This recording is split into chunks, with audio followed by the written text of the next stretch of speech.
Deeds and destiny ज्योतिष में आपका स्वागत है। सप्रेम अभिनंदन।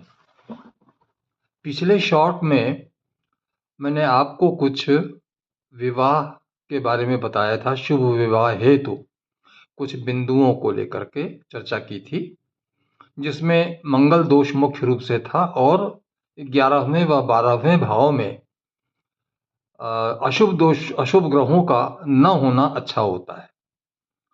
आज थोड़ा आगे बढ़ते हैं।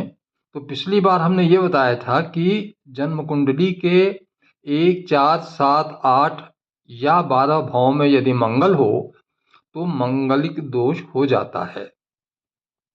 दक्षिण भारत के कुछ विद्वानों का मत है कि यदि दूसरे भाव में भी मंगल हो तो भी मांगलिक दोष हो जाता है। अब मंगल दोष हम लोगों को 3 प्रकार से देखना पड़ेगा जन्म कुंडली में। एक तो लग्न से, 1, 2, 4, 7, 8, 12 घरों में से किसी में भी मंगल ना हो। उसी प्रकार चंद्रमा से, चंद्रमा को लग्न बनाकर, और तीसरी प्रकार यह है कि हम शुक्र को लग्न बनाकर भी देखें।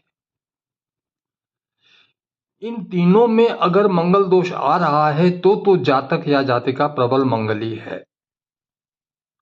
अब वही हमें देखना है कि शुक्र से और लग्न से और चंद्रमा से, इन तीनों का विवाह में बहुत महत्व है।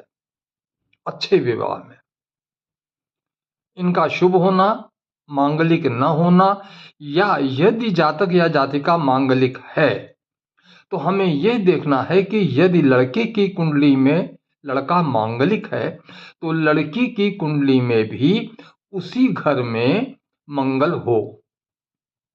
यानी यदि लड़के की कुंडली में प्रथम भाव में मंगल है तो लड़की के कुंडली में भी प्रथम भाव में मंगल हो तो अच्छा है। या अगर यदि प्रथम भाव में मंगल नहीं है लड़की के, तो उसमें शनि, राहु या केतु हो तो भी लड़के का जो मांगलिक दोष है उसमें बहुत कमी आ जाती है।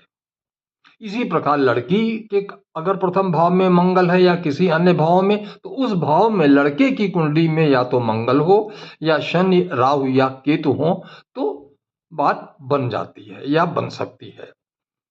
तो आज हम अभी इतना ही बता रहे हैं।